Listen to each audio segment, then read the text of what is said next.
Hey guys, just doing a real quick intro to tack on to the show before you guys listen to it. Video watchers, yes, I didn't turn on all the lights because I just had to do this quick statement. So, real quick, a couple things. One, the Versus Series tournament will not be next Thursday. Spencer and I say it a couple times in the episode. I forgot that on Thursday the 13th, I will be on Bombadcast. So we're pushing that back a week. So Wednesday the 19th will be the deadline for Versus Series tournament brackets. And Thursday the 20th will be the live stream of the Versus Series tournament. So mark your calendars for that. I was incorrect. I forgot next week is when I'm on Bombadcast, talk Book of Boba Fett. So tune in for that. And I was incorrect on the date. Also, during our Book of Boba Fett discussion, I want to make one thing clear. The word savage gets thrown around a little bit, and I want to specify that is in context of the trope of the savage native people in fiction. We talk a lot about how the Tuskens in these past two episodes of Book of Boba Fett are clearly meant to be a metaphor for indigenous peoples, and how there's a lot of conversation happening about colonialism and imperialism happening in Book of Boba Fett. That traces its way back to the Tusken Raiders as they're depicted in the show. And I wanted to specify that we were talking about the concept of the savage as a trope, and we're not ascribing that term directly to the Tusken people. We talk about instances of them being violent, Shmi Skywalker's death, Luke getting attacked, stuff like that. But I just want to make sure that when that word is used, it's being used as like the concept of a trope. And a lot of that has to do with like us discussing Dune, and like the comparisons between Book of Boba Fett and Dune, and the Fremen and the Tuskens, and Boba Fett and Paul Atreides, which is a very interesting comparison that I never thought we would be discussing, but here we are. So yeah, I just wanted to specify that we could have done a little bit better with phrasing and pointing out that we're using the term referring to the trope, that we're using it in a very in the text of works of fiction that involve a native people, and that we are not ascribing that to the very real people whom the show seems to be paying homage to, and loosely basing its depiction of the Tuskens on and the issues that they're dealing with. So just wanted to specify all of that, make all of that abundantly clear. So yeah, with all that said, please do enjoy the show. Oh, one other thing before I let you go. We had a couple technical difficulties. We thought we found out a way to stabilize both our ability to broadcast and have the TV internet work again. We were wrong. I was wrong. And so there might be a couple moments where there's some technical difficulties that are visible and happening in real time. So pay no attention to that. The show visually and in terms of audio will return to normal if you give it a couple seconds, if there's a speed bump like that in the episode, which I think there is relatively early on. But other than that, thank you guys and enjoy the show. Hello, my friends, it is Aldo, and welcome back to the Knights of the Nerd Republic. You know what to do, and stay profitable.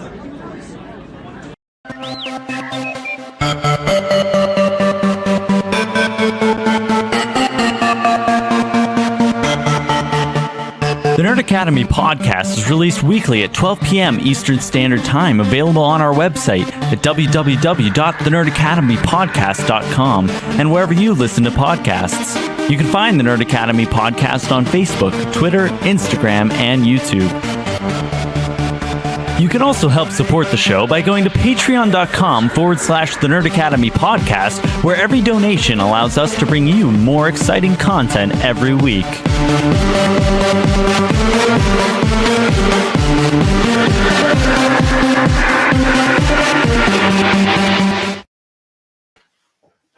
Hello there. I was really trying to get him catch you lacking and get you Nope. beatboxing at the very top of the show, and it didn't Nope. work, and I'm upset. Hello there. You got to wake up pretty early in the morning to catch me off guard. I know that now. Hey everybody, it's been a while.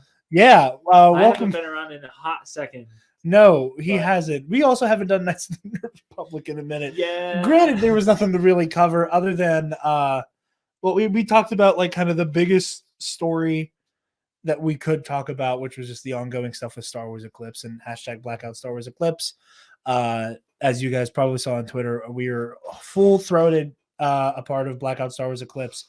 We won't be touching that game with a 10-foot pole in terms of our coverage of it, unless and until some big changes happen at Quantic Dream with that. By big changes, I mean it's no longer in the hands of Quantic Dream. So there's that. Real quick bit of housekeeping before we jump into things. Thursday, the 13th of January, we'll be doing our Versus Series tournament live stream. Tune in. You have until Wednesday, the 12th to send in brackets. That's for both patrons and non-patrons. I have a catalog of who all are patrons, so I'll be able to tell the difference based on emails and whatnot. So yeah, we'll be doing the Versus tournament this coming Thursday. By the time you see this, will be on Sunday when this is released. And yeah, like I said, nerdacademypod@gmail.com and subject line Versus brackets. And that way we can, kind of fish them out of our email and get everything where it needs to go. So yeah, looking forward to that very much. Very much. And then that'll be the episode of the Versus series for January. That'll be basically our entry there. And Travis and I have talked about this a little bit. I got to mull over it with you a little bit. We'll do that off air. We might make a small switch with the Patreon content where every other month is the Versus series and the off month is Heroic History 101. Because trying to cram both in is a little difficult. It was pretty much one of the main contributors to my side of Heroic History never quite being able to happen, is that between work, the main shows, my life that happens outside of this box that I'm in at the moment, all kind of made doing one or the other a little difficult. So I think it'll be a lot easier if we do one every other month, and they kind of take turns. And it will also make for a significantly less chaotic Versus series bracket come the end of the season, because this year was a lot and there's a lot to keep track of, and it might be a little too much.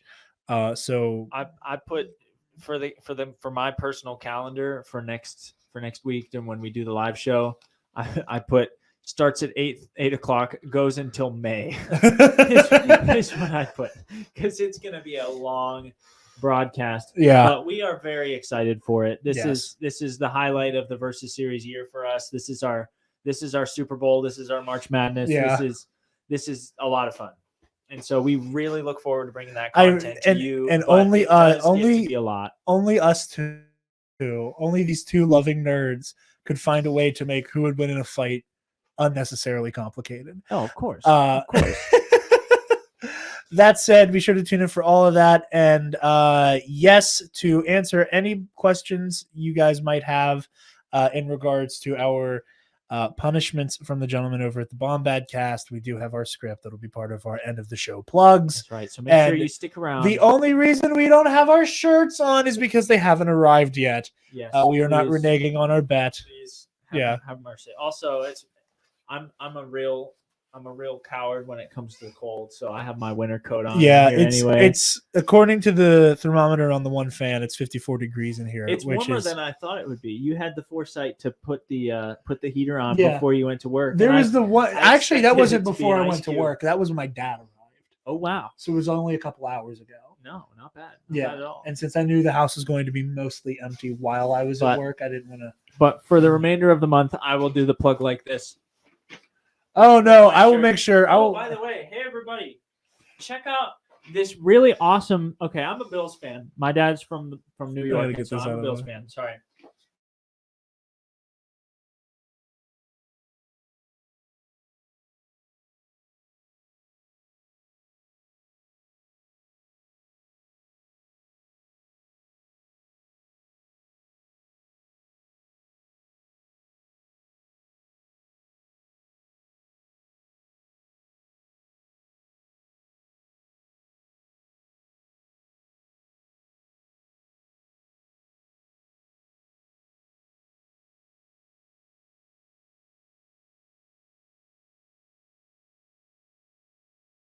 I don't have Also, time.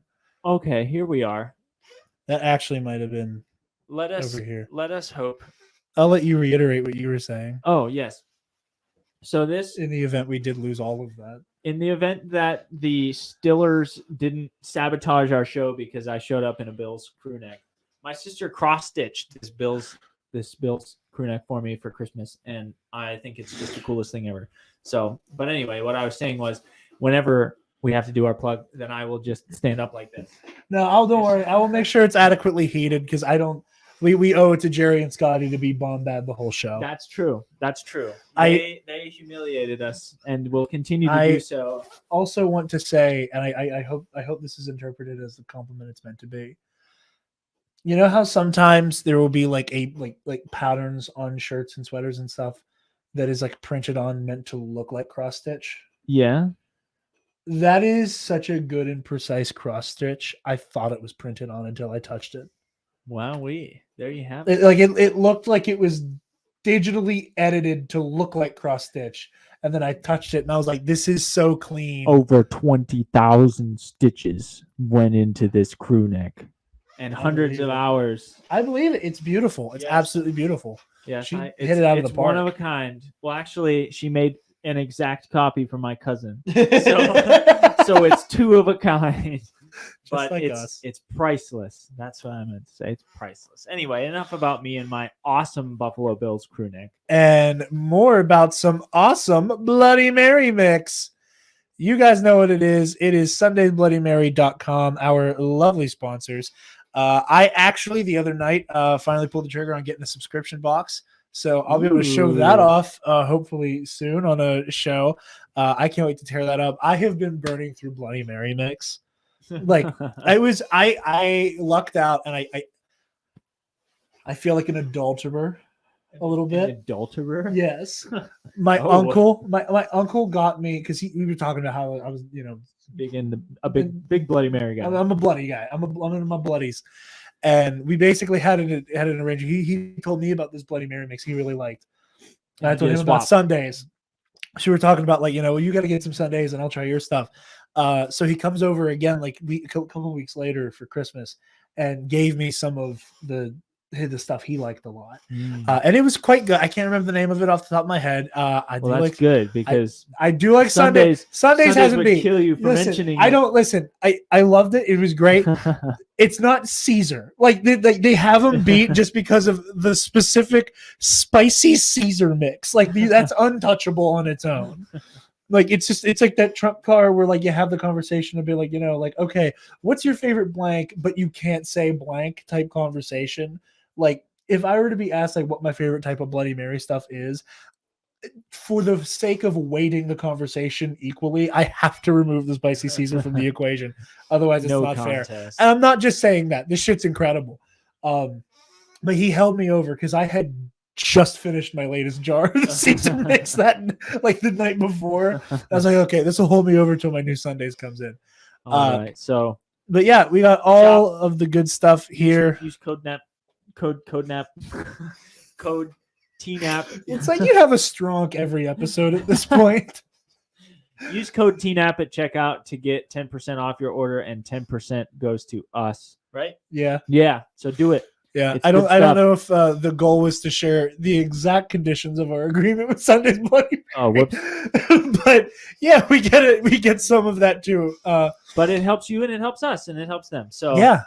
Also, they have a Facebook group now.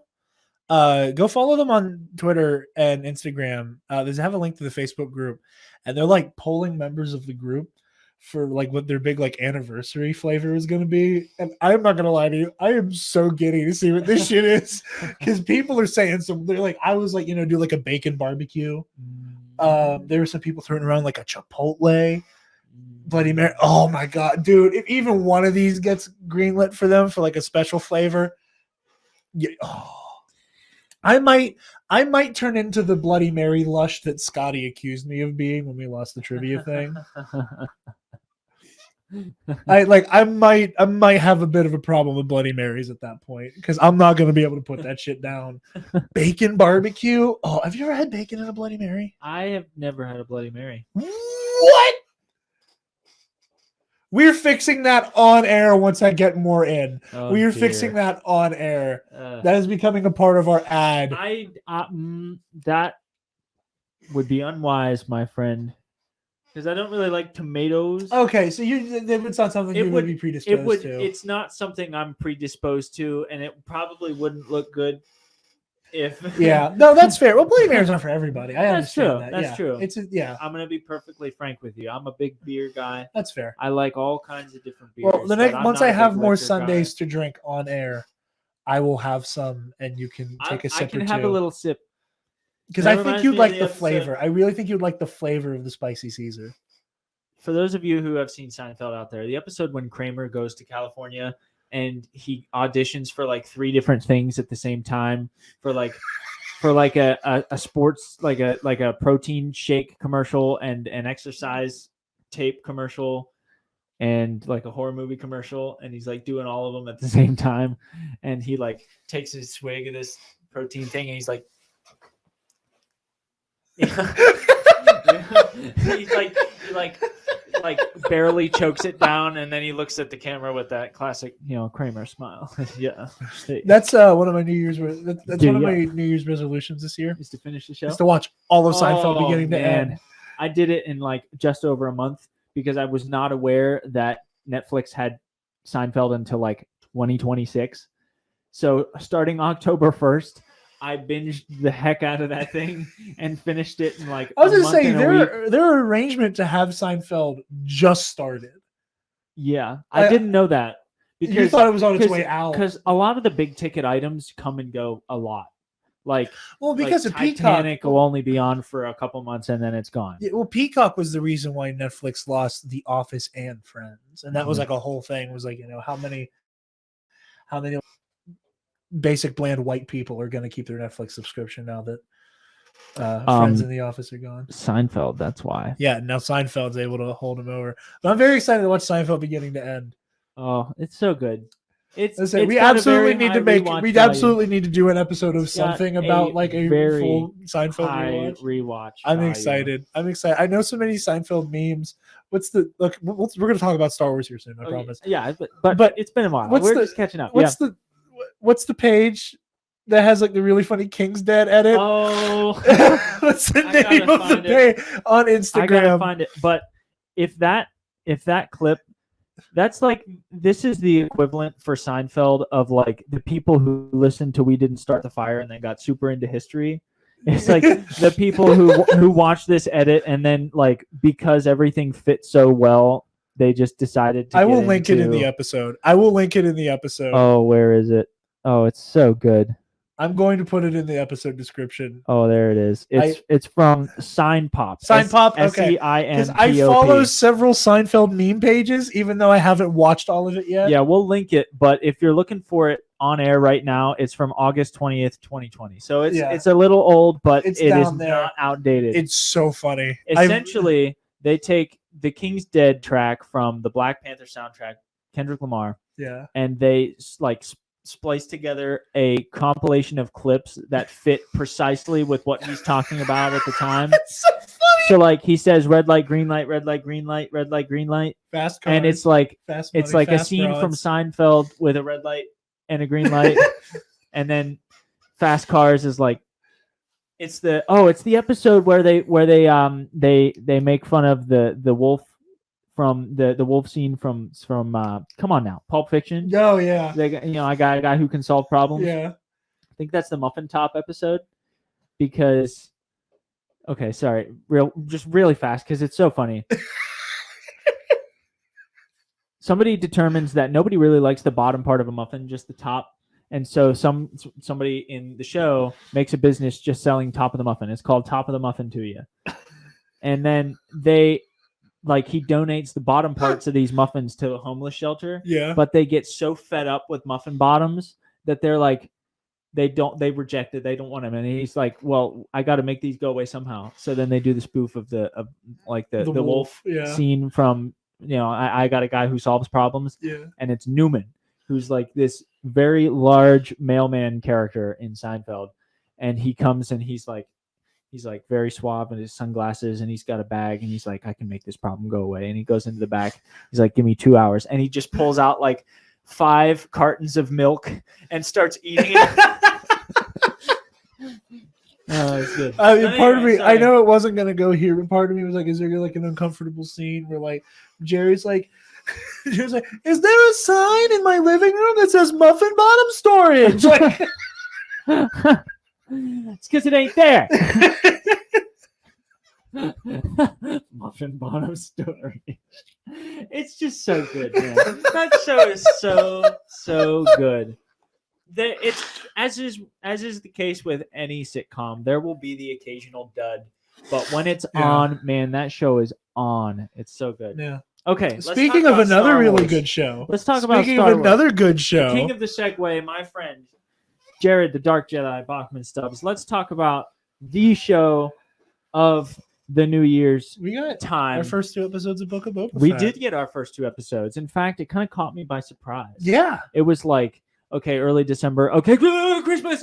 Book of Boba Fett. Yeah. So, I just finished episode 2 before this show. But yes, there's a lot to unpack here with these first 2 episodes. There is a whole lot to unpack. I think. Okay. I'm gonna put a big statement out. Okay. Let's hear it. Make a big claim Let's here. hear it. I think the second episode of Book of Boba Fett is some of the best Star Wars content we have gotten in the Disney era. Full stop. I don't disagree with that. I think it had so much of like the spirit and essence of Star Wars and the need to like blaze a new trail forward with the franchise. And like it is this perfect mix of like of what Star Wars feels like while doing new shit with that. Yeah. I see what you're getting at, and despite the fact that thus far in this show, and I'm hoping it stays this way. Golly, I'm hoping it stays this way. I want to say that it was I'm losing it. Who did we have on? I can picture his profile. He's the green lightsaber Luke guy. Come on now. Help me out. We talked about what the essence of Star Wars is. Oh, Steele. Steele, thank you. I thought I could like picture his face. I thought for the couldn't life of think his me, name. I really thought because Jerry's profile picture on everything, ever since the trivia thing, is like him holding the green lightsaber in the thing. I thought you were trying to bounce the I forgot your name joke back up, Jerry. No, that wasn't it. And if Steele is listening to this, I'm sorry I forgot your name, but I could picture your profile like clearly no one knows vividly. your fucking name. I knew who you were. Anyway, but something that Steele said that I kind of pushed back on a little bit was, you can't have Star Wars without the Force. And I'm like, okay. And this is something I said before we even knew we were getting a Boba Fett show. I was just like, but Boba Fett is so Star Wars, and he doesn't use the Force. So like, and he said something like, well, it's just a Western in space. It's not Star Wars. It could be anything. But I really hope, and I know that I'm not going to get it. It's just inevitable. But I really hope we go this whole show without any significant contact with a Force wielder. I think they can pull it off. I don't think we will. I don't anything from the first 2 episodes of this show is you can make a really good Star Wars program, one that feels like Star Wars while simultaneously blazing a new trail forward without the Force. It can be done, I think. And the first 2 episodes of this show are proof of that. But man, am I glad we still have tons and tons and tons of Force content for Star Wars. Well, I think this is the year where I am the most okay with getting non-Force based stories. And we're probably be getting 2 of them. I don't foresee a lot of Force based characters showing up in Andor. True. Which we're getting this year. Mm-hmm. And I don't think we'll see anybody who touches the Force in a major way. Like, I think the closest we'll get is something akin to like Maul's cameo in Solo. Yeah. Where there's just a brief moment of like, this is a Force sensitive, and we see him use it because you're like, Force pulls his lightsaber. Like, this is happening, at the same time. But I don't think anything to the level of like Grogu using the Force in The Mandalorian or Luke or Ahsoka showing up and doing shit in The Mandalorian. I think at most, if we Jedi or any type of Force wielder, as there was like a very passive use of the Force happening. Yeah. But like because we're getting Obi-Wan Kenobi, and that is going to be a story driven by a Jedi leading towards a confrontation with a Sith Yeah. and multiple Force sensitives. Again, Yeah. if the Yeah. rumors and also the actors telling on themselves about the amount of people who go, I have a lightsaber, and I have a lightsaber, and I have a lightsaber, they're either getting several Inquisitors, several Jedi, or both. Or several red herrings. or Really fat, stinky red herrings. Actors who are just mean to people like us. I think that there's a part of me that's like, yeah, just you know what, just do the space western shit. Just do the space western. I'm stuff. here for it. That's my favorite episodes from Mando were the ones that felt like a Clint Eastwood movie in space. The Marshal. Yeah. That is such a good episode. Whenever and it has it has parallels to old Western. You've got your lone gunslinger archetype. Yeah. You've got your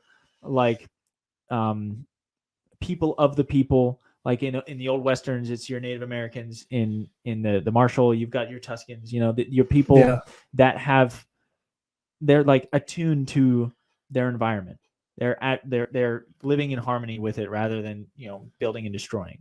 Yeah. And you've got them working together, finding the reconciliation there. I mean, Cowboys and Indians is as old as Cowboys and Indians, I guess. But the idea there being, you guys are cowboys, you guys are Indians, and then you're gonna fight. Well, here in the Marshal, you've got like peace, people coming together to make a mutual arrangement of peace. Yeah. And it's so good. There's such rich storylines, and they're digging deep into the Star Wars lore, stuff that you and I never thought we would see. I never thought we would see a crate dragon in a live action Star Wars television show. Much less did I think at the end of that episode, the Tusken Raiders would be digging the crate pearl out of it and like, look what we found, Yeah. I'm like, this is the kind of lore that I've always wanted. And I'm really hoping that we see more of that in Book of Boba Fett. And the first couple episodes were promising to me. I have some gripes about it that I'm sure we'll flesh out in a bit. But for the most part, this is like some really good content from Star Wars that is, like you said, we are moving forward while keeping the essence of what Star Wars feels like, how it makes us feel, how the viewing experience is.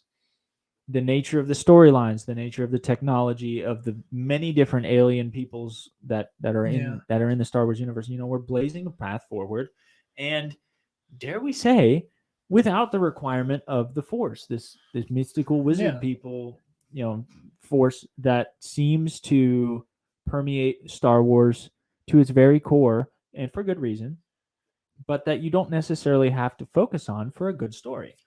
And I'm really excited. And I hope they don't touch the Force because I don't think they have to.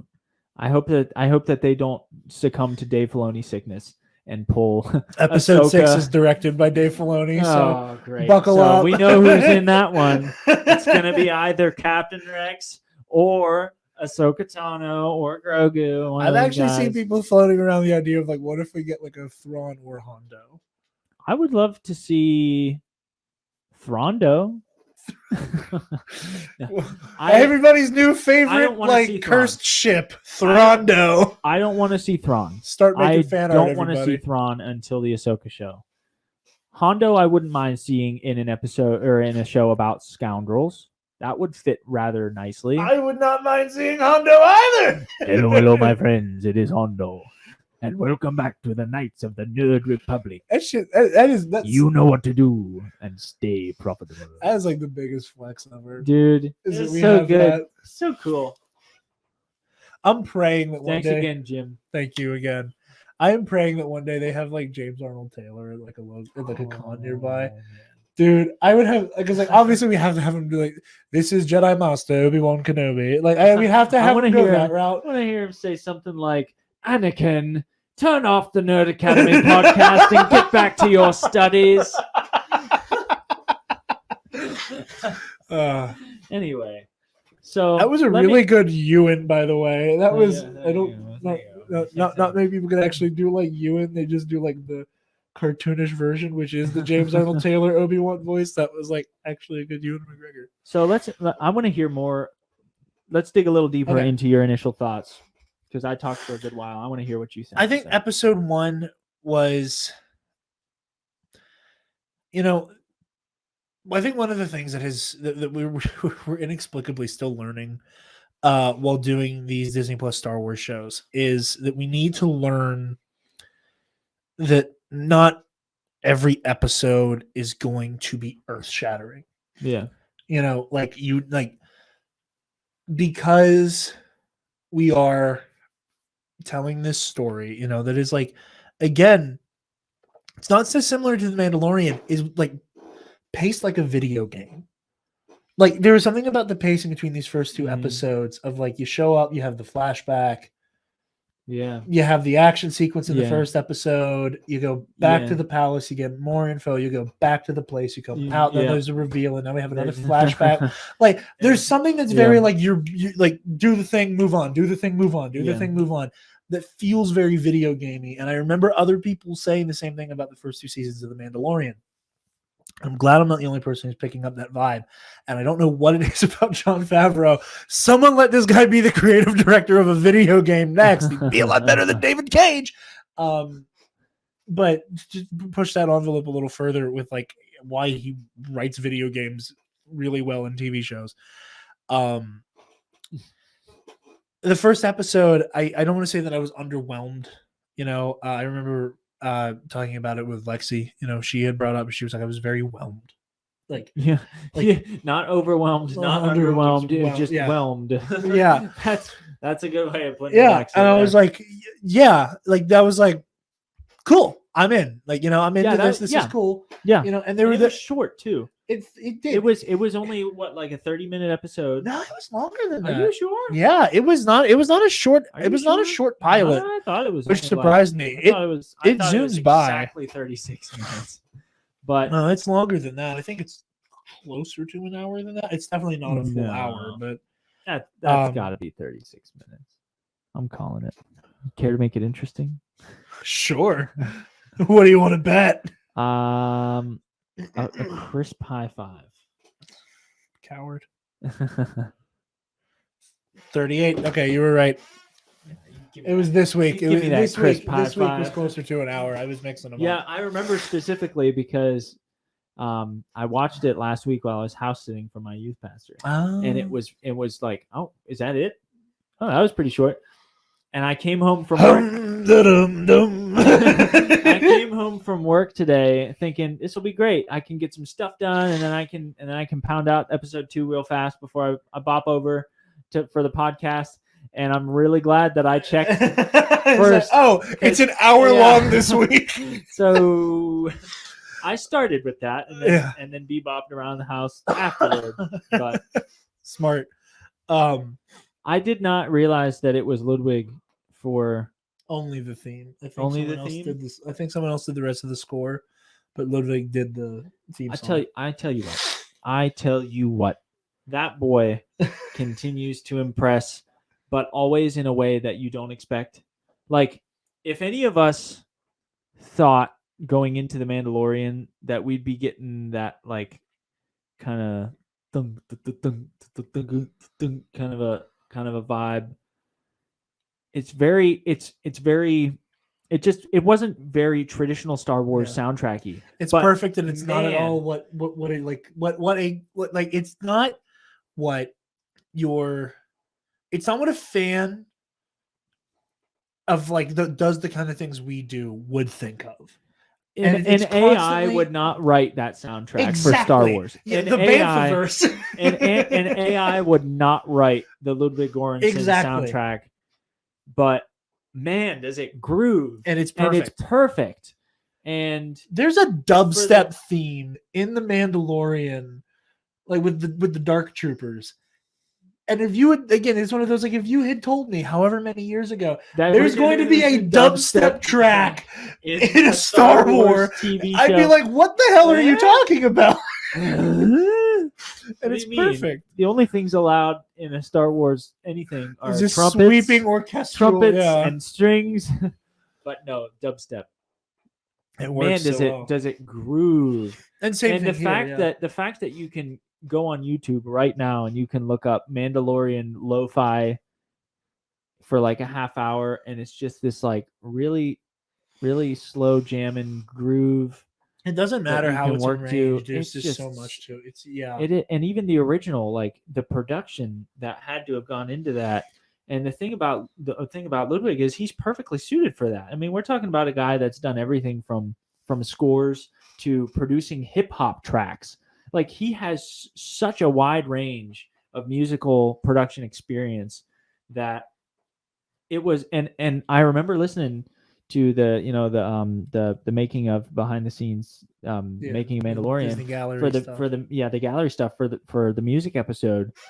And I remember watching him like with the track on like a MIDI track or something on his phone, showing it to Dave and John Favreau, and they were like, "It's weird. I love it. Like it's perfect. It's great. This is incredible." It's like the meme of the guy sitting at the piano that's on fire on a beach, where it's like, hey, it's just a space western. And he did it again, and it caught me totally off guard. Caught me 100% off guard. The singing, I was like, singing in a theme for a Boba Fett show? You wrote singing? Yeah. And then I listened to it the whole way through, and I'm like, that's definitely a Ludwig track. Yeah. And then I listened to it the second time just today, watching episode 2, and I was just like, he did it again. He did. Well, He and that's did it and again. I think one of the coolest strong suits about Star Wars, and maybe it's because I'm in my High Republic bag right now because I just finished the Fallen Star. Claudia Gray, I'm sending you my therapy bill. Jesus Christ. No spoilers here, but how dare you do that to me? I just was almost getting overloaded in Great Storm, and now I'm right back into the Poor grieving. guy. I gotta do Light of the Jedi. Can I borrow your Audible? Sure. Spencer, there is such a body count in Oh, the no. Fallen Star. Oh no. These motherfuckers is dropping like flies. It's like the Game of Thrones of It Star Wars. really is, man. It really Make you is. fall in love with my characters, and then I'm gonna kill him. Slowly. Oh my god. Anyway.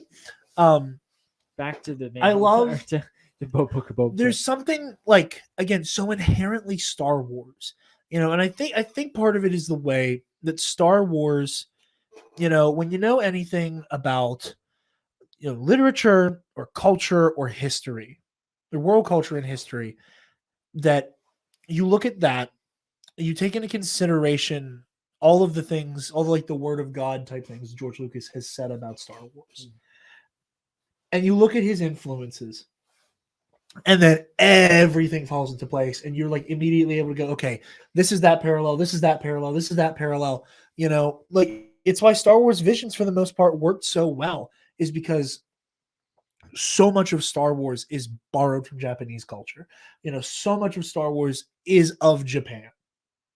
And so much of like the influences and the way the Empire is characterized. It's like, it's like Lucas himself had said, it is this hybrid of America in Vietnam and Nazi Germany. And when you put those two things in a blender, you get the Galactic Empire, in the way that it's portrayed, and in just certain motific things that happen there. Having the indigenous influence on how the Tuskens are portrayed, and in the way that Boba Fett's, or Tamora Morrison's rather, Maori heritage plays into how they're framing Boba Fett, is one of those things that it's, on one hand, again, so clearly a product of the real world of Earth, right? But translates so well into this narrative. And Definitely, works so perfectly, like, again, going back to like the making of Mando season 2 gallery, stuff. and he was talking about how he was like, "Hey, can I pull some of Can I do some some of of this my Haka Yeah, stuff? yeah, He's like beating the stormtroopers. He literally did a haka on the set, and he's like, "Can I just totally go like Maori on you guys?" Yeah. And they're like, "Please, we'd love that." Who are we to tell you no? But it does work so well, and the fact it that really does. And the fact that they went, okay, so that was really bitching for that episode of The Mandalorian. Like literally, let's do 2 whole let's episodes. do a at whole the- show at that's the top this. of season 1. Like, and I remember, like, there was something that just stunned me where I was like, they're really going to make a whole show about Boba Fett, and I'm really into it. And I was like, I'm into it on the premise that we keep moving from the point we've established in The Mandalorian. Like, I need this Boba Fett who is like, and I'm going to do my victory lap now. I called it. I said it. I've been saying it for almost 2 years now. He had a spiritual awakening inside of the Sarlacc. Something snapped in him, and we see it happening with these Tuskens. He found Space Jesus in some way, shape, or form, and is not the same guy who was going to shoot Luke Skywalker in the back. And I love that.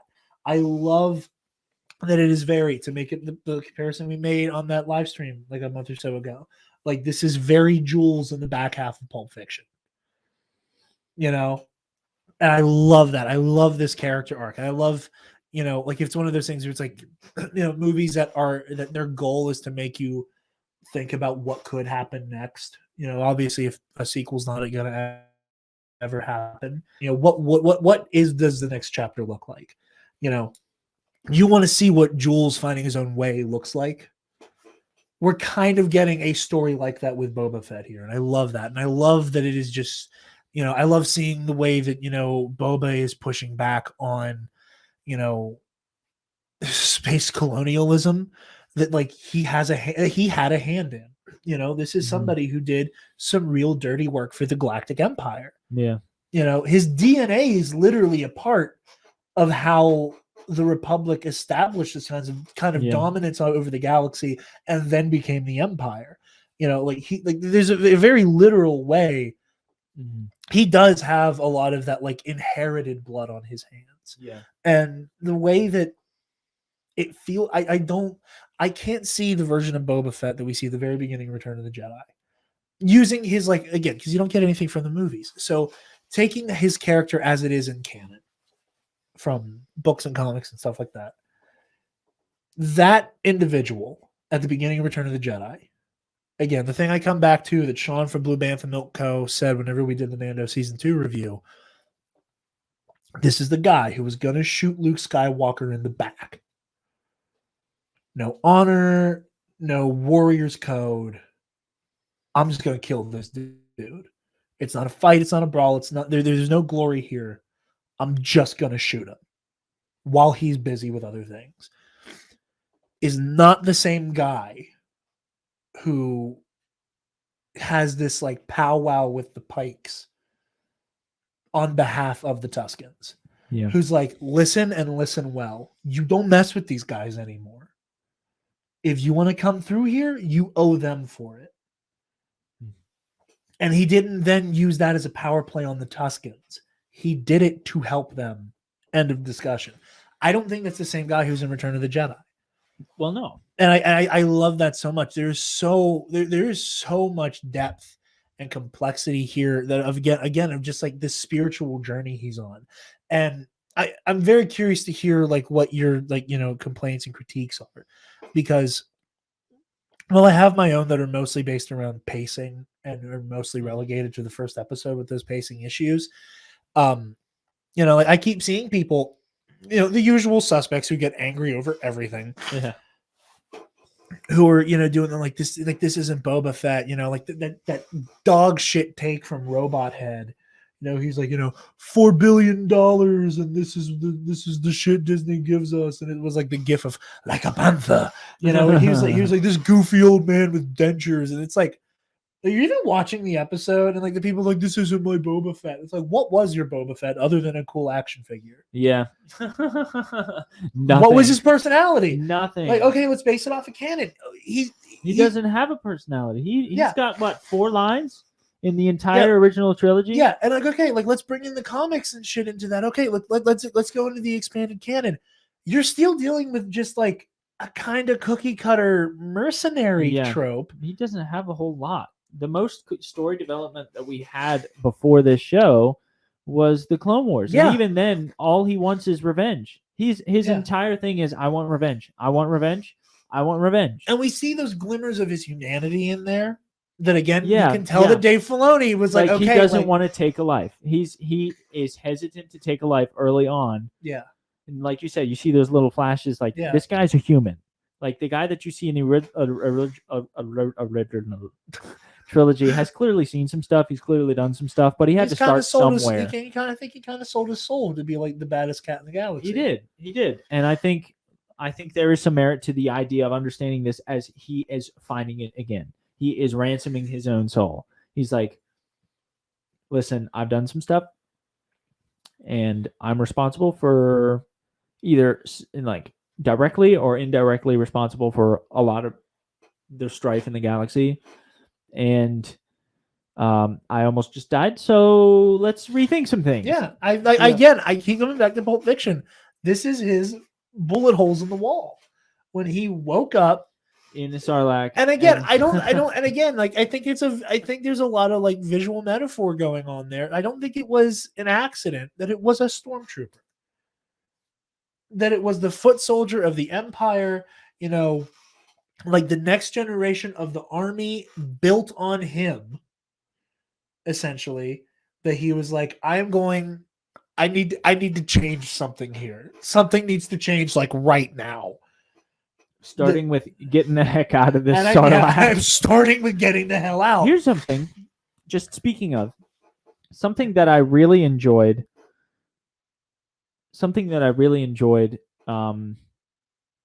Just in terms of aesthetics and stuff like that.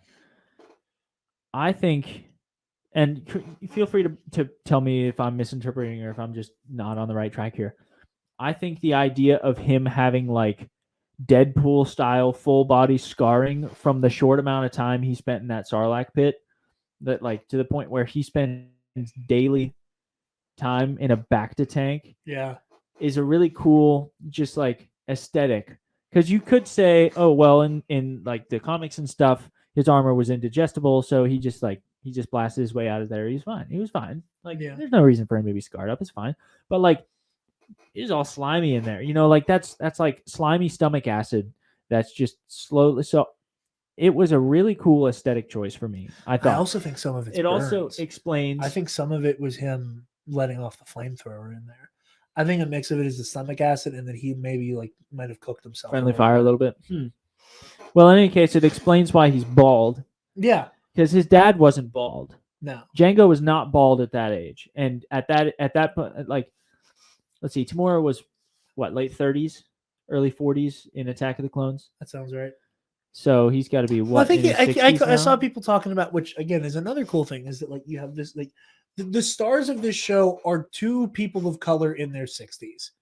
Like you just don't see that in anything, let alone Star Wars. Not to mention the fact that the timetable checks out. That Fennec looks great. Oh yeah, Ming-Na Wen doesn't age. That's she looks fantastic. She's up there with Kate Blanchett.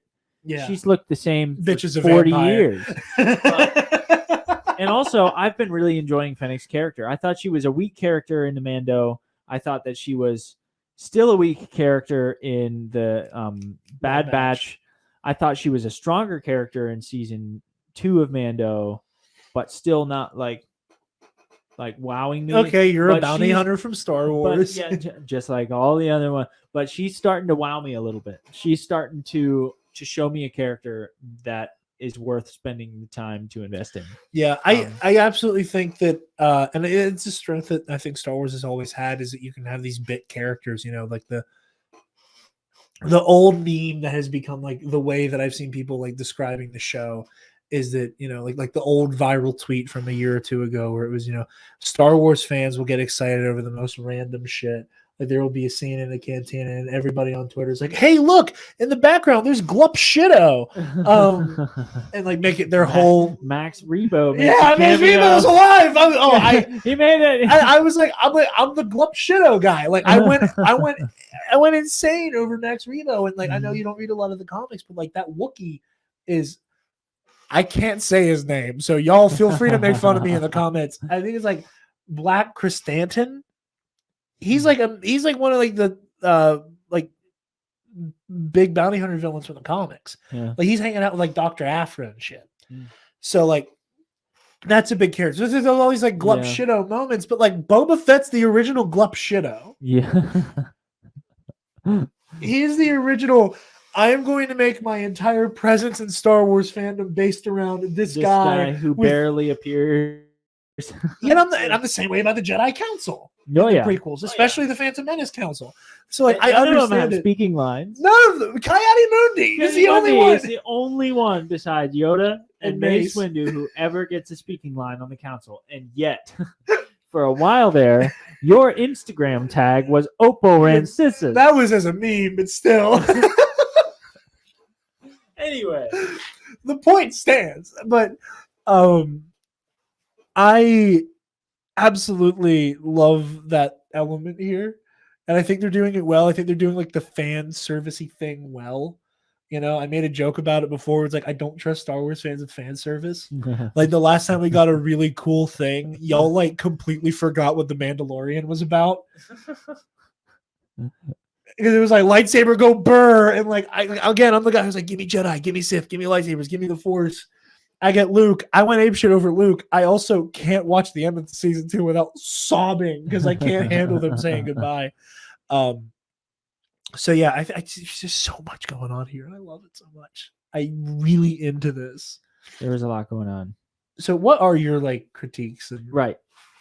So, slight gripes with our first 2 episodes so far? slight gripes. Willing to overlook them. But I was talking with a friend of mine from college, Adam. I was on the phone with him before I came here today. And we were talking about the same thing. And I was like, maybe it's just if this exact show came out 10 years ago, it would have been the coolest thing in the world. Yeah.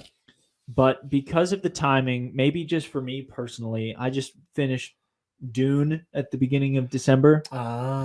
And you finished reading it? Or? I finished reading it. I have not seen the movie, but I really want to. But I wanted to read the book first. So I bought the book and I read the book. It took me like a month and a half, but I finished Dune in early December.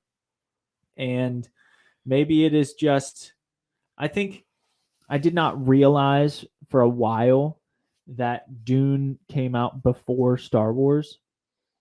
Nor did I realize that the fact that in Star Wars they call drugs spice is probably a 100% nod to Dune, along with moisture farming, that kind of stuff. I don't know if we can handle Connor on this podcast with the splitter issue, but we can give it a go. We will give it a shot, and if worst comes to worst, I will kick him. No, if it gets really bad, we can end the broadcast and then set up a new one, and I'll just cut them together in post. The process of doing that would take like an extra 5 minutes. So, as you were saying, right. So, I mean, we all know that George Lucas is the greatest plagiarist in all of but pop culture. But here's my thing. Yeah, the idea of the messianic figure to the desert dwelling third world tribal people. Yeah. I think it's just a little too fresh in my brain from reading Dune. And I'm like, this is basically just Dune.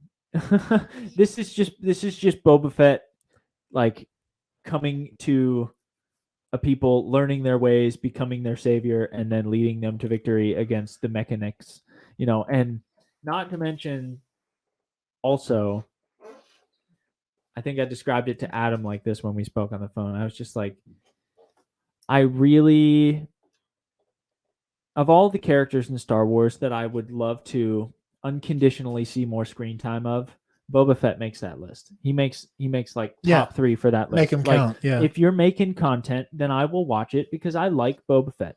I like more character development for Boba Fett. Give me more character development for Boba Fett. But what this has turned into very quickly for me in the first 2 episodes is it seems to me on first viewing, and I can go back and I can rewatch it, and maybe you ask me again next time, I'll say something completely different. But it seems to me like it's following this trend. I call it, like Dave Filoni syndrome, bringing back the same characters that everybody loves. I call it Maleficent syndrome. The dun dun, you've seen the movie. Dun dun, you know the story. Dun dun, the classic villain. But did you know? Dun dun.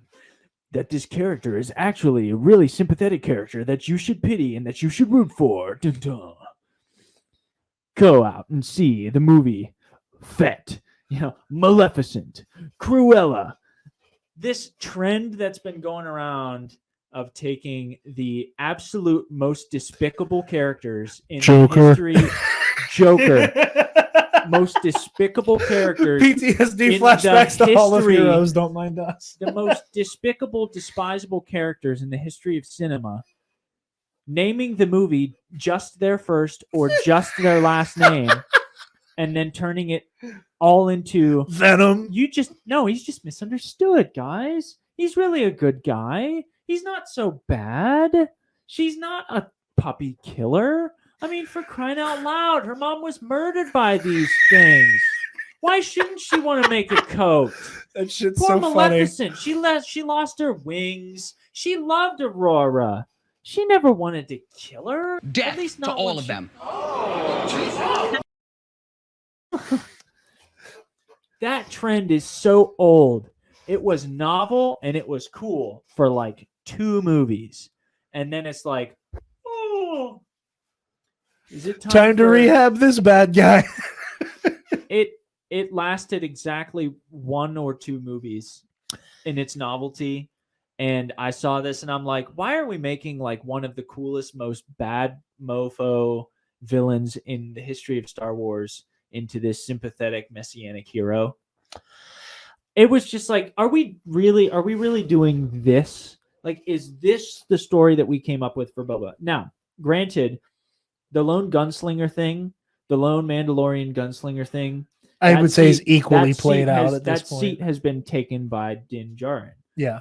He kind of filled the role Who of also subverts it enough to keep it interesting. exactly. Yeah. It still diverts, but we still throughout both seasons get every couple episodes this classic gunslinger vibe. Like the fact that season 2 opened with the Marshal probably saved the whole season for me. The fact that we Wow. started on that good of a note for me personally saved the whole season because that was like the only really true gunslinger episode that we got. And they opened really strong. And so I was in for the rest of it. I was in for the penny, in for the pound. For this show, for Book of Boba Fett, it seems to me that in the first couple episodes, it's they're just hashing out old story arcs. They're hashing out old tropes, and in some cases, really old. Like from the '60s with Dune and the whole desert dwelling messianic figure. For a brand new show about a character that everybody loves, it just did not smack of originality to me. But I'm willing to see where this goes. I mean, we've only covered, probably covered less than 10% of this whole story in 2 different, parts of his life, like the immediately post Sarlacc and the immediately post Mando. And there's a lot of story to be had here. I like elements of it. I think I will still warn the writers retrospectively because it's too late to change it now. Yeah. I would still retrospectively warn the writers to be careful how far you go with the I rule with respect and not with fear thing, because it's really hard to rule with respect when Jabba's Hutt twin cousins are coming to claim your territory and they're going to kill you to get it, but you don't kill them because you want to respect them. I think it's going to be learning that he is no longer the I will shoot you in the back guy and more the, if you come onto my territory playing these dumb games, like, you're going to make me turn back to the old me and the knee darts end up in throats. If I could push back on some of that. Please. I do think it's how recently you took in Dune that might be doing it for you. Because I think one of the big I don't think it's coincidental either. It's not just that I read it. The movie just came out. No. Yeah, it's So all. I'm sure that I'm going to just go out on a limb. We're all here. kinda I'm primed thinking, for Dune I'm right thinking that a lot of you guys are thinking in the same. You're like, this seems really familiar for some reason. The Dune just happened. The movie just came out like 2 months ago. So it was like Dune, Book of Boba Fett, and they have like that same idea of the desert Messiah. Sorry. No, Go you're ahead. fine. No, I think I think where they differ, I think the most important place that they differ is that Dune is meant to be a cautionary tale about that archetype. And that it's like the point of Dune in the larger story is that Paul Atreides is kind of a bastard and is not and like while he takes up this role as this messianic figure, it's not good that he's doing it. And there's like a very much like I am the believer of my own hype type thing happening with Paul, and he just like he's laying claim to something he has no right to, type thing. Where with here with Boba Fett, And there's a lot of exploitation in there too. exactly, Like reading the books, you know, the Missionaria Protectiva or whatever, yeah, the Bene Gesserit people that like prime primitive civilizations, so that whenever the Bene Gesserit show up, they seem like messianic figures. yeah, I got that. It's like Paul Atreides is definitely taking advantage of people who, frankly, don't know any better, and I think he's got some benign intentions in there, but his primary goal is to take Arrakis. He wants the planet. He wants his father's clout. and there he comes wants the that throne of the empire. That's what he wants. And aside from like taking him in and becoming part of those people, to an extent, you know, the Fremen. I always heard it Freeman in my head. Fremen, yeah, I like Freeman. The Freemen are just like a means to that end. Now he makes friends, he makes connections, but I've understood that like frankly, I wouldn't want to be Paul Atreides' friend. No. I wouldn't want to be anywhere near him. I certainly wouldn't want to be on the opposite side of a battlefield or a political conflict with him. But I also would not feel at ease being next to him. him either. But I see what you're getting at. You know, like that's much more of a, you know, beyond this is like an enjoyable story, but also I hope that you can see the problematic seeds that I've planted for my readers. Me speaking as Frank Herbert. Yeah. Whereas like I definitely see with Boba Fett, it's his intentions do seem more pure. Well, but we know for a fact that he leaves them at some point. Here's where I think the big difference is. And Connor, I see you're in. I want to finish this thought, and then I'll tag you Connor. in. Get you in 1 second, dude. Oh, good. The latency doesn't look too bad because he actually reacted to that. Turn my ears on. Yeah. I think that because here's my big thing. You have Paul Atreides arriving, becomes this Messiah figure. I think the big difference is that Boba Fett lives this life of being this marauding gunslinger out for himself, all of that stuff, has this very traumatic near-death experience. In the belly of the beast. In the belly of the beast. Star Wars has never been subtle. He reemerges. Like, I think the difference here is that I don't think the Tuscans see him as a savior, and I don't think he fancies himself a savior of like the people of the Dune Sea. I think the big difference here, I think he is offering an understanding of the greater galaxy to them, but I think he is just as aware that he's a dead man without these Tuscans. I mean, you're right, but at the same time, he said, "Give me a gun and a stick, and I will take down." Because he has more experience with this kind of thing. I think there's a big difference between like the kind of white saviory kind of again, like the thing that Dune does on purpose. Like Frank Herbert knows what he's doing with Paul Atreides. The point is that Paul is this frustrating trope. With Boba Fett, he has been welcomed into this tribe. This is Boba finding a part of himself, and I don't think he's meant to be this savior. I think that the Tuscans gave him a second chance that I don't think the Fremen really give Paul. Paul seeks out the Fremen. Boba Fett did not seek out these Tuscans. Boba Fett is rescued by them. Obviously, he's initially subjugated, and it's again, like that's where you get into like kind of like a tropey story that I think the nature of the Tuscans being meant to be an indigenous stand-in playing against an actual indigenous person. And that's where I think the meta text of Star Wars becomes very important. That you have Boba learning from the Tuscans and wanting to change how Tatooine is operated.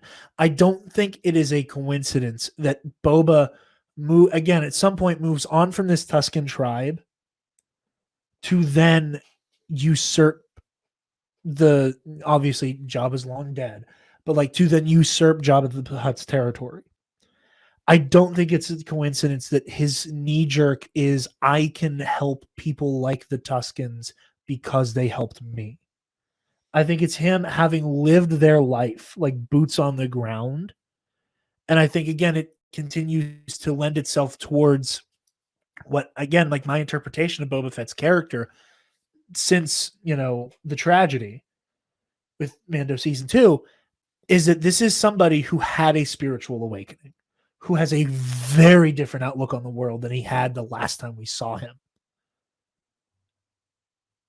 I think that there is an inherent maliciousness to Paul Atreides. And I think that where they differ is that Boba Fett, I think, is still trying to unlearn a lot of the things that made him the deadliest, baddest motherfucker in the galaxy for a long time. I think he's still trying to unlearn some of those things, and he's doing a good job of it. And when we see his darker side come out, it manifests itself in that capacity for violence he has. But I think at its core, he's recognizing I have an opportunity to give back to the people who helped me, and I'm going to do it. And now that I know the way that, the Tuscans of the Dune Sea are, being screwed over by the rest of the quote unquote advanced society of Tatooine, we're like, the Pikes are like picking off these Tuscans, like for no reason. Like the Tuscans never had any aggression towards this Pike train that we know of. But that was the thing, was that they said, oh, well, we just assumed y'all were going to come for us. So they just start letting shots off and like ripping this encampment of Tuscans apart. And again, there's also Tuscans have a reputation for being savages, partially because they act like savages most of the time. And there's other canon stuff that like brings us there. There's also the fact that settlers moved into their territory and they fought back for it. And that's what I love about the show, is that it's very complicated. Like for every time we see the Tuscans trying to kill Luke in A New Hope, and we see what they did to Shmi Skywalker, we now have even more examples of them either being targeted, taken advantage of, or treated as lesser and assumed to be a monster. Like look at what Torin Calicos from Mando season 1. He sees a Tuscan and immediately draws his weapon. And Din has to be like, knock it off, and just talks to him. Like that was the first time that they lay that seed of they are people as well. And I think that the Tuscans fall into this really weird category that I don't think any other like Star Wars species or people ever has, where we treat them as though they are like an alien creature species and not a race.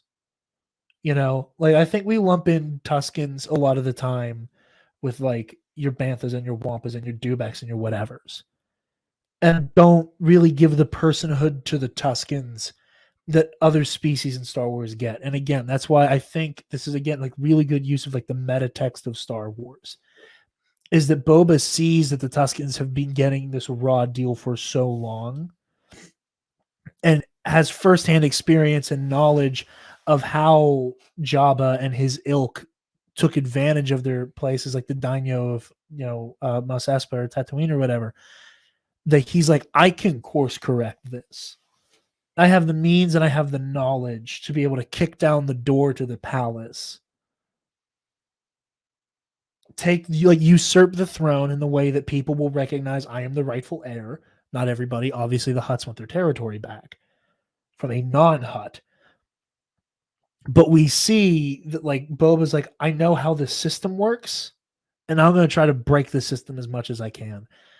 I think there is a level of selflessness here that I don't think Paul Atreides has, and that's where I'm like, I don't disagree. that's with where you I there. don't want to. That's why I'm really hesitant to do the like desert messiah trope on this, because I don't think this is a desert messiah thing. I think this is somebody rediscovering themselves and being put in a place of power to like use what they have learned for good, or at least for improvement. I don't think it's as like tropey as like the desert messiah thing. I'm going to bring Connor in now. I hope so, while you because the talk. next thing I was going to say was I had no clue that the one primary Tusken that Boba works with was a girl until Which is really cool. Until I saw on your Instagram story today, you were like, "Man, I love her. She's so cool," and I was just like, "Oh, that would be a girl." I mean, I'm assuming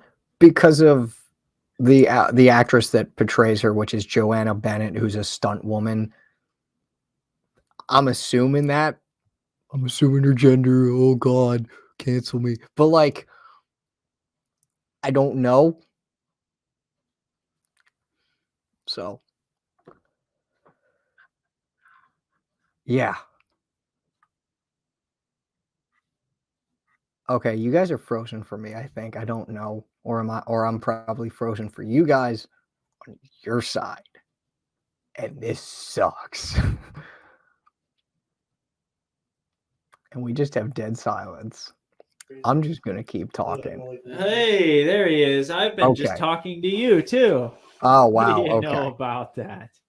Ah, Yeah, so we tried something new with the internet that kind of depleted the overall strength of the connection, and we were worried about having somebody else on because we figured as soon as we'd bring them in, we'd lose internet. And sure enough, but that's what we happened. got you back. Luckily that splitter was only I'm like really hoping $9. I'm really hoping that somehow, some way, the internet caught your video and audio and mine at the same time, and we can just watch and laugh at you talking into nobody and me talking into nobody at the same time.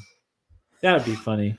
That would be really funny. You know But, what it would be? You know what it would be? It's gonna be a big nut bust. I'm sorry, I hadn't. Anyway,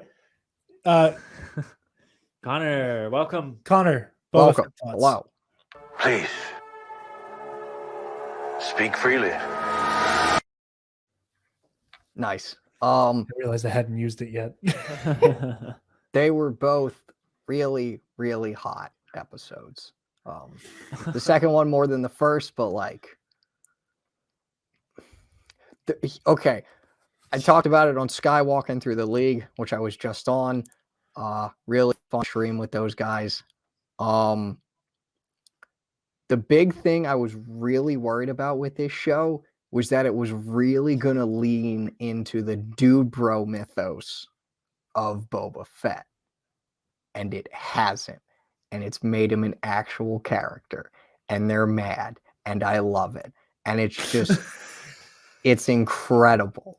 Like, I heard that you guys were talking about the whole, like, I assume the whole, like, white savior trope thing that, like, people have been oddly put into Boba Fett. And I'm like, no, what? Well, yeah, People you are stupid. definitely came into like a rough part of that conversation.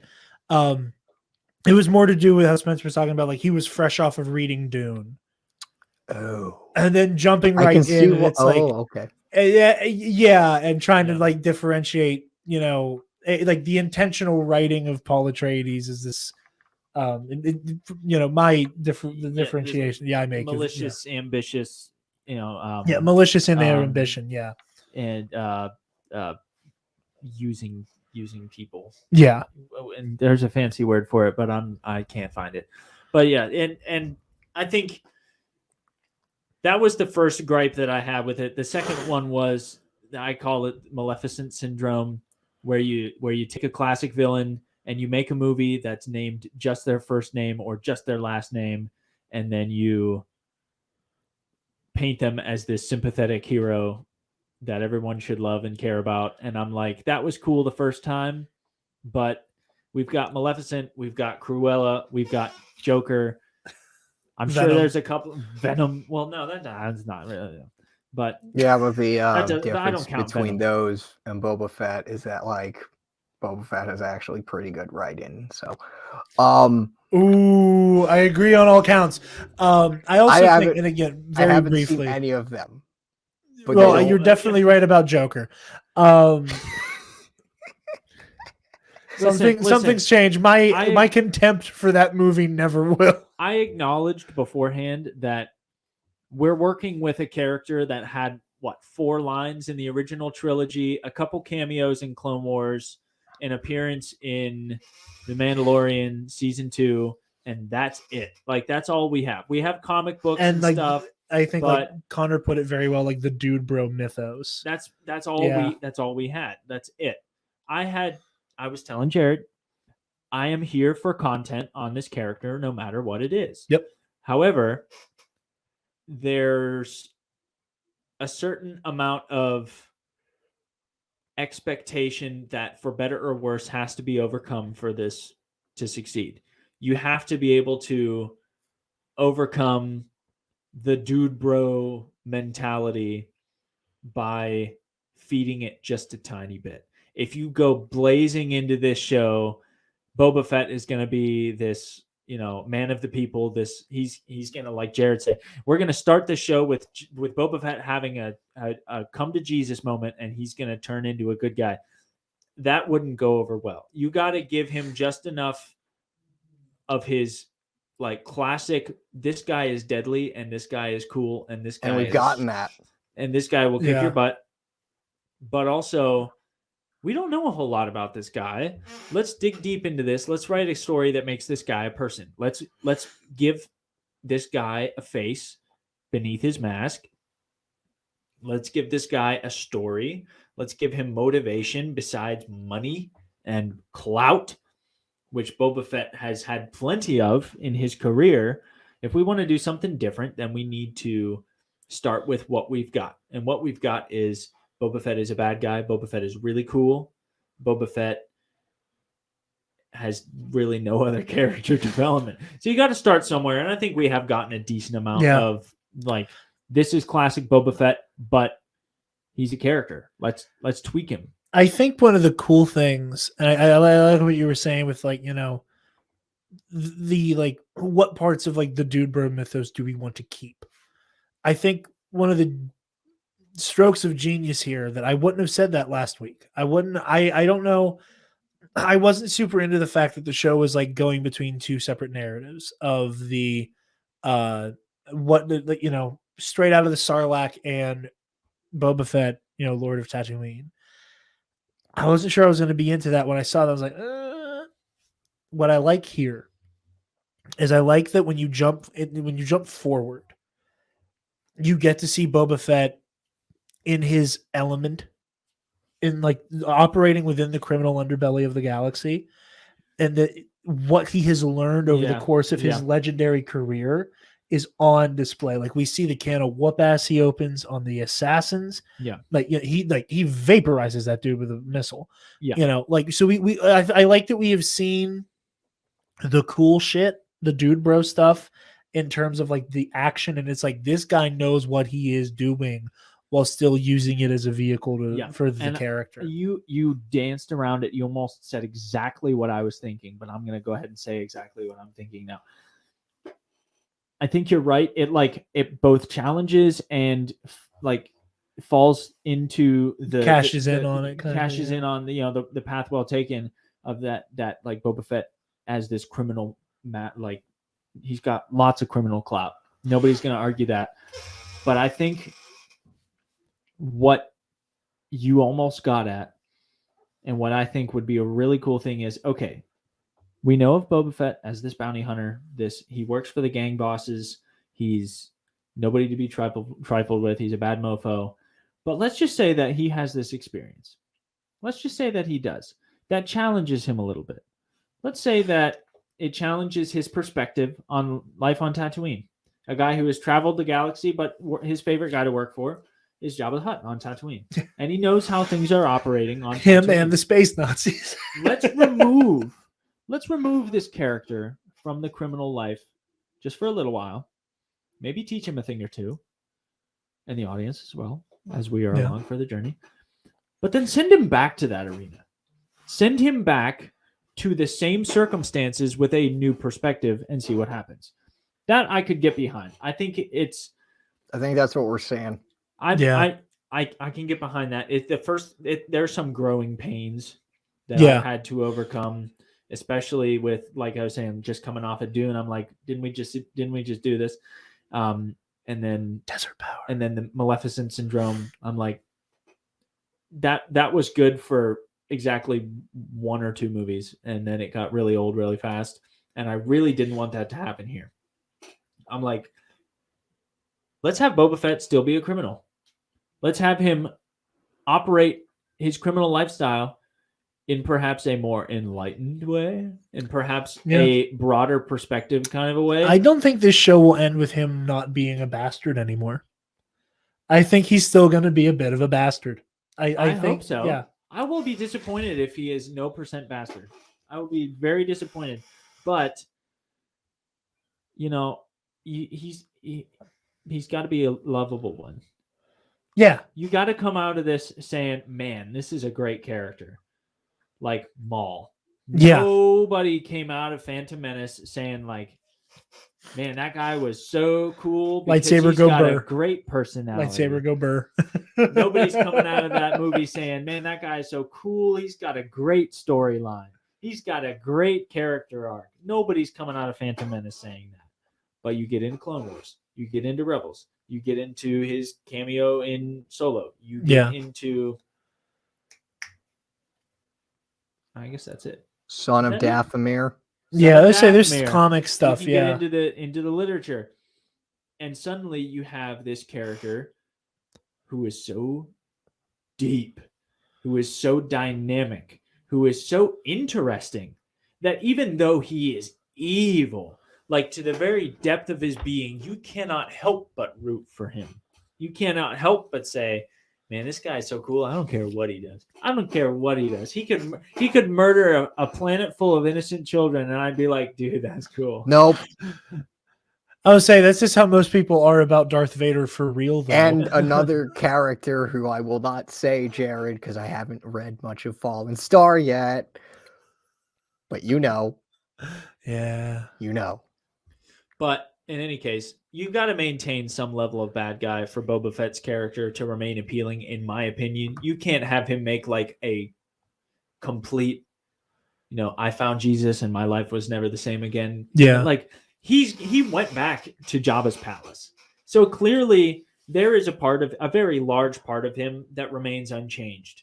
But he's got a new perspective in his old circumstance, which is the makings of a good show. So I'm here for it. And that's all I'm going to say about that. Say, Connor, we've been talking this whole time, so I absolutely need to pitch to you here at the end so you can give your full thoughts on the first 2 episodes, and at which point we'll wrap up the show, and Spencer and I have to begin our punishment. Okay. Oh, God. I think the one thing I'm really liking about these 2 episodes is it's taken its time. With telling Boba's story as to how he got out of the Sarlacc. I really, really like how they didn't linger on the Sarlacc pit. I'm just gonna go through all my thoughts of the first 2 episodes. Like, they didn't linger with the Sarlacc. They're like, he got out, that's it, let's move on. I really like that. And Boba being stripped down of everything that made him Boba Fett, except for like the humanity he has. His jumpsuit. Yeah, like everything that made him Boba Fett, and that forcing him to reinvent himself is just so hot to me. Like, I love it. It's so cool. Just seeing this character who pretty much had nothing in the movies get absolutely like a new perspective and just a new arc. and I really, really love. And someone said it on Twitter. They didn't really expand upon it, but like they said that to them at least, they really appreciated how Favreau seems to just take the Western genre in his writing in Book of Boba Fett and really just break it down and sort of reinvent it, just like how Boba Fett's being reinvented in his own show. Just the fact in the first episode that he gets the absolute shit kicked out of him is just phenomenal to me. Like, I gotta interrupt real quick. Because I forgot. I didn't forget, obviously, but like, had we done an episode reviewing the first episode, like the joke I made in the group chat, Connor, we have with the Skywalking and Bombad guys, and in one of the Teen App chats, where I was like this whole show is just Boba getting jumped, and I kind of love it. Like, this is just funny. Like the Book of Boba getting his ass beat. Also, the fact that okay, so I'll ask you guys this: the first time you watched A New Hope and you saw Jawas and Tusken Raiders, what were your thoughts? Were you like, "Oh, Jawas are little cute cretins, and Tusken Raiders are like really bad savages that we need to destroy," or like, I can't remember how I felt, just because that was truly so long ago, and I was just kind of like pretty colors, flashing before my eyes. But the fact that those two roles have absolutely been flip flopped is what I think you're getting at. it's I great. think is hilarious on some level.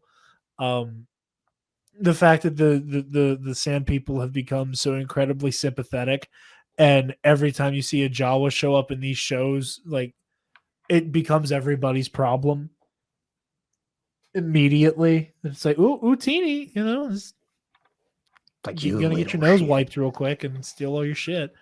Yep. Gonna be like when the freaking Jawa like knocks out Boba with the butt of his little rifle. I was just like, my God, these guys are brutal. Little maniacs. Yeah. Like Savage. oh man. What else? Oh. This is just really, really niche for me, but like the cut from Boba Fett being on the sands of Tatooine to the title and just the title theme in chapter 1, absolute god tier. I don't unmatched right now. I just love I honestly rewatched that little edit so much because I just love it. Just Boba's theme is just fantastic in this. I love it. It's just so We were talking about that at length. earlier.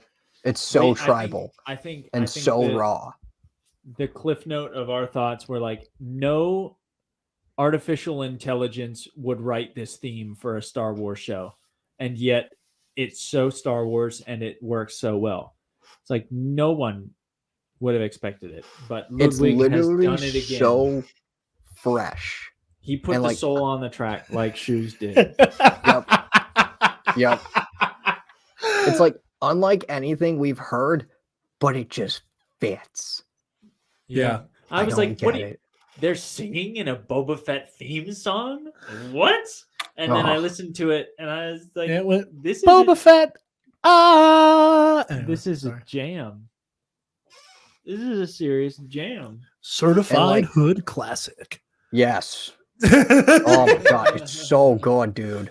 Like the first like the first 25 or so seconds of the Book of Boba Fett theme are like some of the best Star Wars I've ever listened to. It's great. Not as good as the first 10 or 15 seconds of Mando, though. No, it's better than mine. It's way better. I think I'm with Connor. Like both in theme and in show. Dependent on the rest of the shows, because we've only had 2 seasons of Mando and this to me is actually the strongest start to any of the live action shows. Wait, are you talking themes or like the first 10 seconds of the show itself? Like Yeah, because I'm talking like Lucasfilm- themes. Wait, I'm talking like 10, like- 20 seconds of the theme of Book of Boba Fett. the musical theme. Yeah, like Yeah. like the score.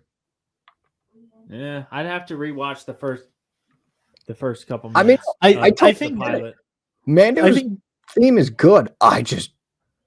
Book of Boba's Fett theme, incredibly hot. I love it. Book of Boba's Fett. I just oh. Fett's Boba book of Excuse the. me, excuse me, Boba. I believe you dropped your Fett. Anyway, I think another really cool thing is like his rite of passage. Like the fact that he, I love how when he defeats that like 4-armed monster in the first episode, because he has to like. Yeah, we're earn just his gonna call it respect. Goro. We're just It's gonna call Goro. Yeah, I've heard as such. But like the fact that he defeats Goro, and like the little kid, I love that kid. I want all the good things for that kid. I want to have him survive past episode 9. I hope he gets a good college education. I hope that he goes on to do great things. Someone's gonna I walk do. by and slap him on the shoulder and be like, "You see, Asherad," looks down the barrel of the camera. Oh God. Like Stay away from quarterback. the fact that he earns the respect of the Tusken Raiders rather than like being gifted it, as we kind of see him being a crime lord. It's like, I'm the crime lord. I'm the one who's supposed to get paid. But like, you see with the flat, like I just love it. His rite of passage with the lizard scene, just like how Wookiees, their rite of passage, at least during the era of the Empire, is to climb the origin tree. And with the Night Brothers, they have to face Gorgara the Pterodactyl, that freaking hard-ass boss in Fallen Order. That's their rite of passage. And with Boba, it's defeat a monster, help the Tuskens, and oh wait, I'm going to break off a piece of this tree so I can become my own person and create my own gaffy stick. It's just phenomenal storytelling. I love it so much. I was really, really worried that they were going to lean into the dude bro mythos of Boba Fett, and I'm really, really happy that's not the case, and Boba Fett's keep becoming an actual character. These first 2 episodes have been nothing short of phenomenal Star Wars to me. Okay, not phenomenal, but like really, really good. And also, Black Chrysanthemum, that was dope. I loved it. And Boba just being I too like the appearance of Black Chrysanthemum. Oh, so good. And just the flower. I'm trying to think what else. I'm trying to think what else. Sparring with the Tuskens is really cool, and just learning. Everything with the Tuskens is just fantastic, especially when after the train sequence. And I gotta say, I've posted about it on Instagram and Twitter, but like the one best moment of that sequence in the second episode is when the Tusken Queen is riding alongside the train and then hops onto the train as her speeder bike goes into it and explodes. Just the way it's cut and edited and shot, just cinema. Well, he peruses his notes, Spencer. What were you about to say? Yeah, what were you gonna say? Oh, I was gonna say, to borrow half a phrase from my esteemed colleague here, I realize that we're dealing with a universe where laser sword wielding space wizards are a thing. But as far as rite of passages go, I think that the psychedelic brain lizard is kind of one of the more bizarre I've ever seen. It might just take the cake as the most bizarre I've ever seen. Like, here's an idea. We're gonna like send this lizard up your nose into your brain, and he's gonna make you wander in a psychedelic stupor through the desert until you find a dead tree, and then you're gonna break off a branch of that dead tree, and you're gonna bring it back, and you're gonna turn it into a weapon. That It's sounds like an so- acid trip, is what it sounds like. It's And that's what so it looks like in the show. Yeah, He's it's like, so good. Whoa. it's really It's good. edited Like, so well, though. It's so Native American. It feels so Yeah. like that sort of culture in the best way I don't know of possible. Native Americans sending lizards up people's noses, but the wandering through the desert to find the tree of life, trope like that. Yep. That it mostly it's just the psychedelic. The brain-eating psychedelic part is lizard. definitely super weird, but like I love It it is so super much. weird. But it's like I just it's love like- that they made Boba Fett Just trip imagine. balls. Just imagine if in Return of the Jedi, Luke says to Yoda, "Then I am a Jedi," and Yoda says, "No, one thing remains. You must. Thought you did, bitch. You must inhale the psychedelic lizard and take it into the desert and find a dead tree and then craft for yourself a gaffy stick. Luke's just like, this is Then- some bullshit. And only then a Jedi will you be." It's some bullshit. I can see Luke being like, "All right, man, you just die. I'm out of here." You lying, Sorry. you lying Sorry. little shit. Now you're gonna No, make you're me good. snort a I just lizard. I think Connor, the do last thing continue. I think the last thing I wanted to talk about briefly, which you guys probably already touched on, was like when they round up all the pikes and Boba's like, this is their ancestral land. If you come Yeah. on it, you're gonna have to pay a toll. And it's like Boba advocating for the Tusken ownership of their own land is just fantastic. And I love it so much. It's really cool. I think again, like coming back to like what Lexi was saying, she put on Twitter, I think earlier today or yesterday, she was like, "There's something just deeply cool about Boba Fett being like an indigenous rights activist in Star Wars," and it's like, I'm in. Like, it's just one of those things. Where it's like again, like the meta text is so rich and deep, and having like an indigenous actor helping tell this story, like there's a poignancy to it. See, Yeah. that- I really and hope again- that it's like. No, go ahead, Spencer. Oh, I was gonna say again, it's probably because I'm fresh off of Dune. Yeah, But with Leet Keynes and his whole like, this planet could be a paradise if like in just a couple generations.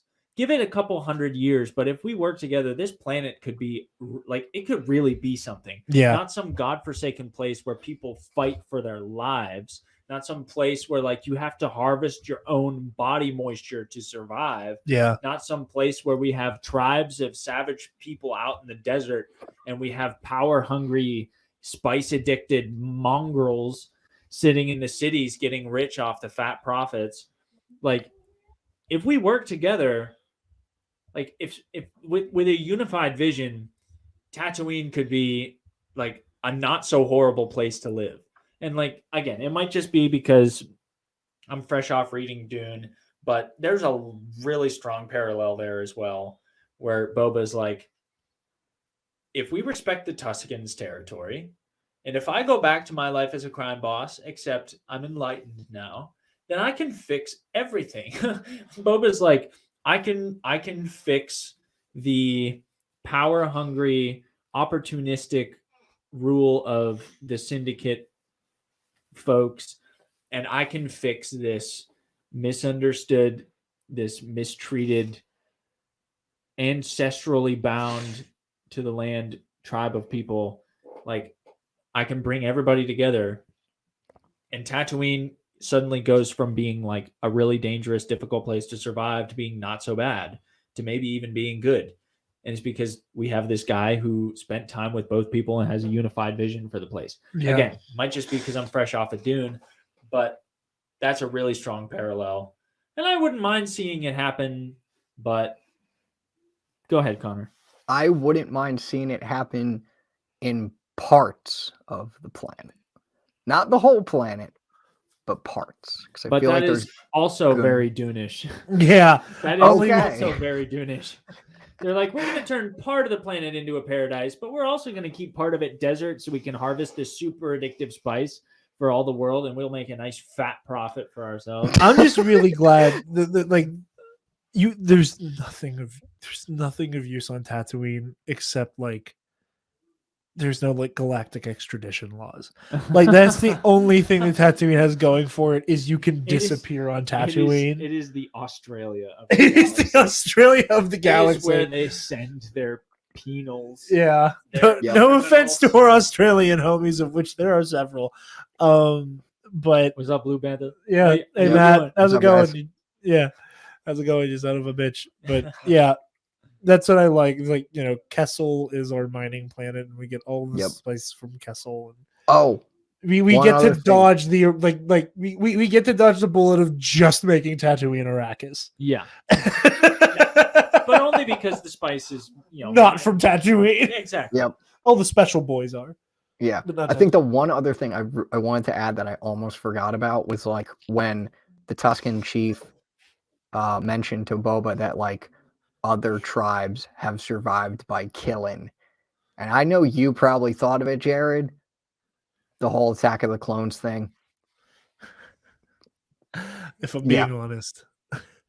My mind immediately went to, what if they could put Asherad Het in this show? I'm not even gonna lie. I immediately I've was seen like, some people say that, which would yeah, be cool. no, you know, there's Yeah. Kind of, if you Take it or change leave it. some of his There was character. there's this crazy chieftain who had a laser sword. I don't say. And he rode the sandworms of the desert. Yeah, Asherad something had like his that. Paul Atreides confirmed. yeah. Honestly, Asherad fits the Paul archetype way more than Boba does. I mean, in personality, yes, but so far, Asherad is a vapor. He is. I know. He is. I know. He has been uncanonized. I know. Don't remind me. It doesn't matter. That's true. Connor, if you have nothing else to say, We have Spencer and I have a very special Something message to do. from some friends. no. It's not from the friends. It's from us, That's right. Well, about our friends. of course. I'm going to full screen this here. Yes, please. Okay. Hi, I'm Jared, the Trivia Loser Jedi. And I'm Spooter. And we're here to tell you that we aren't great at trivia, and I mean that we're just downright poo-poo at it. That's right, Jared. We suck so hard. You might as well call us the Bizzle Podcast, sponsored by Black Holes. Oh boy, howdy. You ain't just whistling Dixie, but you know who is good at trivia, Spotchka? Who's that, you loser? Oh, you must mean The The Bombad Cast. Not only did they spank our heinies in trivia, they also have a super whiz-bang crackerjack awesome YouTube channel. that they do, J-Dog. What fantastic shows is Hyper Focus on Monday nights, 8 p.m. Eastern, with Jerry the Cannon Junkie. He sits down with awesome people and talks about whatever they are deeply interested in, whether it's Star Wars or not. And don't forget about Bombad Gaming with viral sensation Scotty J-Ro every Wednesday at 9 p.m. Eastern Standard Time. When Scotty tears it up on some awesome retro gaming and also a few modern classics as well. And Jar Jar forbid we don't mention the flagship show that started it all, inspired a generation, the Bombad Cast. Live every Thursday at 9 p.m. Eastern, Scotty and Jerry unite into a fearsome godlike trivia duo and talk about the coolest things in existence. Star Wars, Rick McCallum, Disney Plus D. Teeler, and much gotta more we're explain not that joke allowed to to you. watch, our mom said. You got that right, Spaldo. That's why we're not yet wearing their crazy awesome borderline psychosexual t-shirts right now. In the mail. I feel like a million calamari flan right now, loser. So check out the Bombad Cast today. The guys who once again cut off our butts and handed them directly to us in trivia. And we get to do that Until February. Fantastic. Wasn't that something? That was something. That was, Wow. yep. I Wow. feel, Violated. you know, I don't throw this around because I've never really truly felt like less of a man at any point in my life. The only word I can think of is emasculated. I just I gotta say though, doing it with gusto. Really That's how helps. some of these people feel with Book of Boba Fett, which is just really freaking funny. It's You're I not love wrong. You're it. not wrong. It's sad. Did you? I don't. Again, you probably didn't see it because you don't look at the Hellish Bird app. Did you see? There was this one guy who like threw an absolute temper tantrum, like the little kids screeching in a Walmart type shit Huh. because of the alternate shot from Attack of the Clones of Boba holding the helmet that didn't have the reek in it. It's great. It's what- great. So in the first episode where there's the shot of Boba holding Jango's Yeah, helmet, Yeah. that was an alternate shot in like in the 2000s when Attack of the But Clones they was made. didn't put in the CG reek. And so he was like, "Where's the reek?" I think it was Is just that an alternate shot. Like it looked like a finished shot. Like Oh. it's like it's archival footage from Attack of the Clones that they used. But it just didn't have the reek in it. And this guy is like, Disney doesn't care about Star Wars. It's like, bro, Dude, touch Disney- grass. Like, please stop. Eddie, that was disgusting. I'm sorry. That snuck up on me. I'm not cutting that out. I'm Kind leaving of it. like Scotty and Jerry from the Bombad cast during our trivia matchup. They snuck up on us all right. I might actually have to study for next time. If there ever is a next time, the cowardly son of a bitch won't rematch me. Connor, where can the Yes. lovely people find you, my friend? They can find me on Twitter at DepaBanana, somehow with like 3 Book of Boba Fett tweets blowing up, even though they're not really that. I mean, they're good, Profound. but like I'm just surprised. And you can find me working on stuff at sweditorig.com. I work with a great team of creatives in this fan fiction universe called the Star Wars Editor Universe, or the SWEU. We have a lot of cool stories coming out this year, and we have a lot of cool stories already published, and it all stays in line with Star Wars canon, and we don't do whatever we want to do just because we technically could. So yeah, that's cool. Go check it out. Go Very check it cool. out. Good shit. Good shit. Very cool. I also had a tweet pop off the other day. I was very proud of. So there's Amazing, brother. there's this. Pop off only on occasion, brother. I love you. There was this. So there was like story floating around that apparently, the rights to Winnie the Pooh have defaulted into the public domain. Oh no. Now the Disney version, now there was this very funny thing about like, like if you draw Winnie the Pooh in a red shirt, you will get sued. That is Disney's. Yeah. But like the concept of like a naked stuffed bear being hallucinated by a kid named Christopher Robin, you can do whatever the hell you want with it. So I found this picture, like the picture like Winnie the Pooh with a gun. He has a little toy gun. I put it in black and white, and I put a giant cross in the corner. And I tweeted it. I retweeted the story, and I was like, I can't wait for Zack Snyder's Winnie the Pooh. And I thought it was very funny, and I did not think anybody was going to notice it. I was like, I'm making this joke for me and me alone because the internet needs to see this. And then the tweet kind of popped off a little bit. Yeah, I only tweeted out like a thing like, oh, it's really cool that we're seeing exploration of Tuscan history and culture. And then I tweeted out a little clip of probably my favorite moment in the train sequence where like the stunt woman Tuscan jumps onto the train and it's like popping off right now. And I'm like, I don't like this. It's always weird. It's always like the weird random ones. And I'm like, okay, cool. Yeah. I'm going to start like every day at like noon exactly. Just like, what's your favorite lightsaber color? Like trying to do the weird like clout chasey Star Wars Twitter accounts that just ask like shuffles of the same 8 questions every day and get 300,000 fucking retweets for no reason. I don't get it. Spencer, where can the lovely people find you? And you're I love these sweatpants so much. I forgot about these until about a week ago. They look nice. No, thank you. I like the paneling thing that happens. I thank you. It looks cool. Let's see now. You can find me on Instagram at SpenceMan Cosplay and on Twitter at SpenceMan49, where I almost never do anything. Yeah, pretty much. Yeah, pretty much. Yeah. You're But I'll a be back smart here. Yeah. I'll be back here this coming Thursday live at 8 p.m. Eastern time for the Star Wars versus matchup from the Knights of the Nerd Republic for the Patreon subscribers at all. So Yeah. It'll be a live stream. We'll be live streaming. But yeah, the Patreon versus series tournament. it's gonna be Next great. week, Get whoop, in your whoop. brackets. That Get your includes you, brackets in. Connor.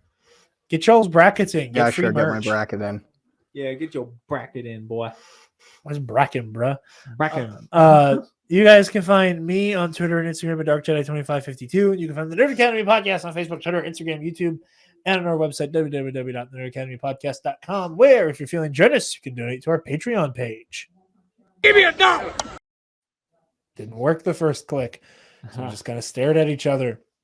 Speaking of our patrons, thank you to our $10 alumnus. I'm going to make Spencer read this one Oh boy. because I can't say it. You can't? I cannot read it.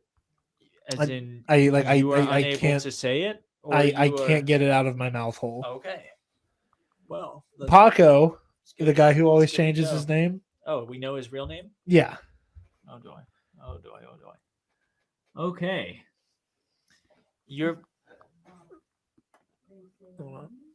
I thought I wanted to message him. There you go. Okay, well, it's right there. okay.